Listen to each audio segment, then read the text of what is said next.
Astro సిండికేట్లో మీ personal and business promotions కోసం కింది నెంబర్కు కాంటాక్ట్ చేయండి.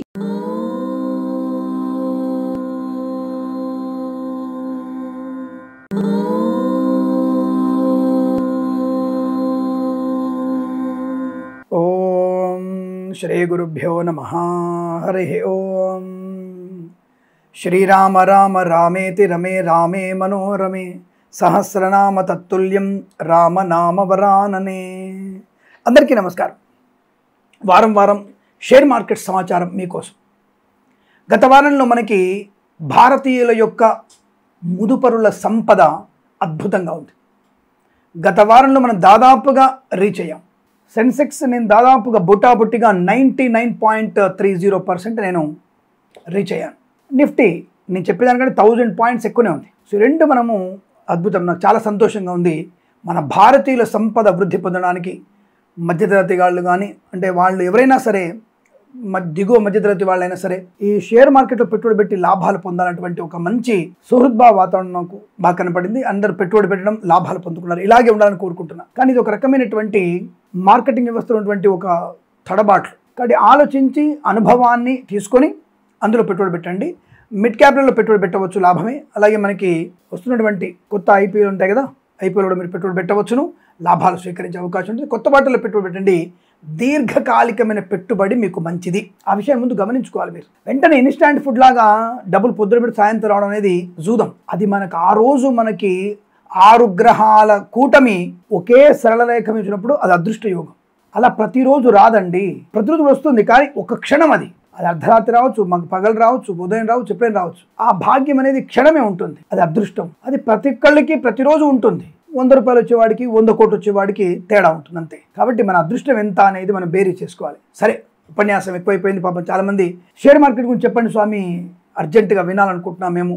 తప్పకుండా మీకు ఈ వారంలో కూడా సానుకూల శుభయోగాలు కనబడుతున్నాయి. ఎందుకంటే దీపావళి కదా, ధనత్రయోదశి, దీపావళి, మళ్ళీ భగిని అస్తభోజనం, ఇవన్నీ కూడా బ్రహ్మాండంగా ఉన్నాయి అవన్నీ. కాబట్టి తప్పకుండా మనందరికీ ఈ వారంలో కూడా ఈ సిచ్యువేషన్, దీపావళి సందర్భమైనటువంటి ముహూర్తం అంటారు దాన్ని. అంటే 20వ తేదీ దీపావళి ముహూర్తం అంటారు. ముహూర్తం చేసుకోవచ్చు. కొంతమంది 21 జరుపుకుంటే 21 ముహూర్తం అనుకోవచ్చు. తప్పకుండా ఏదేమైనా 20వ తేదీ నుంచి 24వ తేదీ వరకు తప్పకుండా మనకి ఆర్థికపరమైన అభివృద్ధి ఉంది. ఇంటర్నేషనల్ విషయం చూసుకుంటే ఇప్పుడు అంటే కొన్నిసార్లు మనకి బుధవారం చూడండి కొంత డౌన్ఫాల్ కనపడుతుంది మధ్యాహ్న సమయంలో. ఎందుకు? ఈ ట్రంప్ మామ గొడవ ఒకటి, అలాగే జిన్పింగ్ గారితో గొడవ ఒకటి, ఈ చైనా అధ్యక్షుడు మరి అమెరికా అధ్యక్షుడు మధ్య ఉన్నటువంటి అంతర్గతమైన వార్, 100% ట్యాక్స్, ఆ ఎఫెక్ట్ భారతదేశం మీద కూడా పడుతుంది. కాబట్టి ఆ రోజున బుధవారం రోజున కాస్త వెనక్కి ముందుకైనా సరే ఓవరాల్గా చూసుకున్నప్పుడు మనకు అనుకూలంగా ఉంటుంది.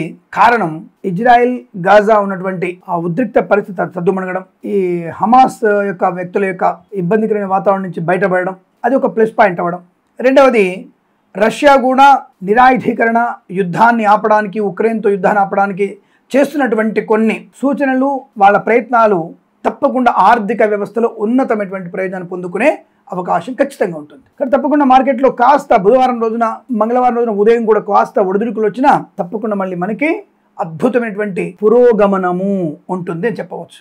ఈ విషయాలు గమనించుకోండి. అలాగే లాస్ట్ వీక్లో నేను చెప్పినటువంటి ఒకటి టాటా మోటార్స్ కొంత నష్టాన్ని కలిగించింది, నేను బాగుందని చెప్పాను. అలాగే మనకి ఎస్ బ్యాంక్ అనుకుంటా, ఎస్ బ్యాంక్ కూడా మనకి బాగుంది చెప్పాను. అది కూడా నష్టాన్ని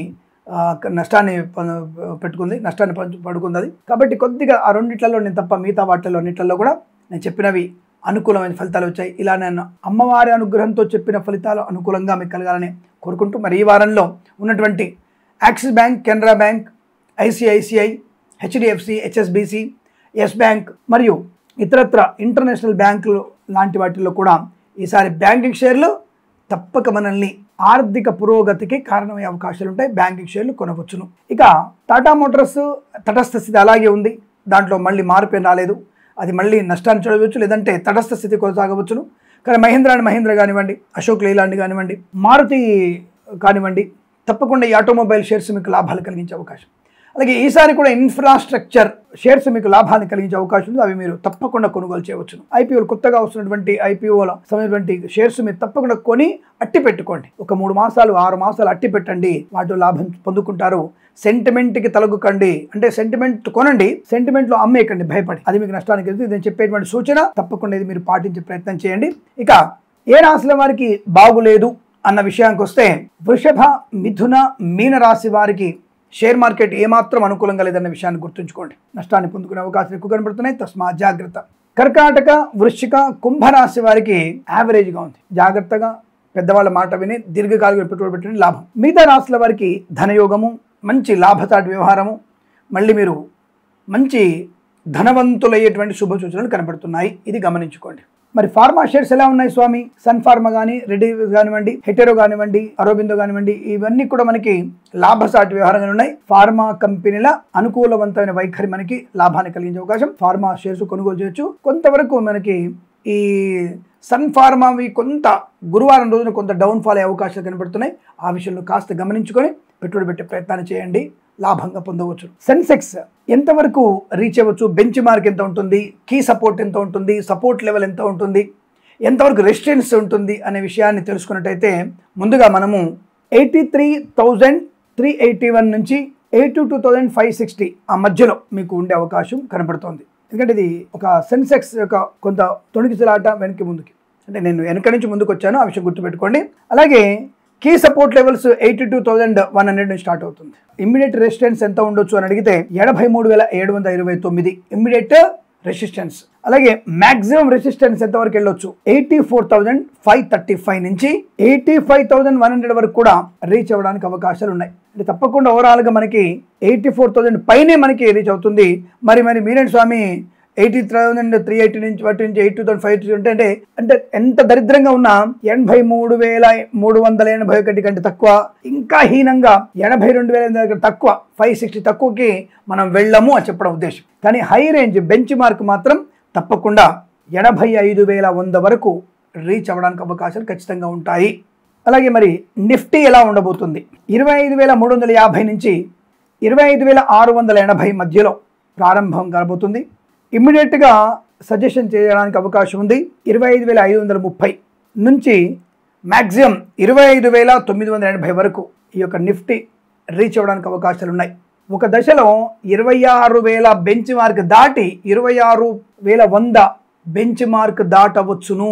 అది దీపావళి సంబంధమైనటువంటి ఆర్థిక లావాదేవీల వ్యాపార నిమిత్తమై జరిగిన ఒక కదలిక, ముహూర్త్ తప్పకుండా మీకు లాభాన్ని కలిగిస్తుంది అన్న విషయాన్ని గమనించుకొని, ఇలా మనం చెప్పినటువంటి విషయాల్ని మీరు దృష్టిలో పెట్టుకొని నమ్మదగినటువంటి పెద్దల యొక్క సూచనలు, సలహాలు తీసుకొని మీరు మంచి ఆర్థిక ప్రయోజనాన్ని పొందాలని కోరుకుంటూ సర్వేజన సుఖినో భవంతు. ప్రేమతో మీ కిరణ్ శర్మ.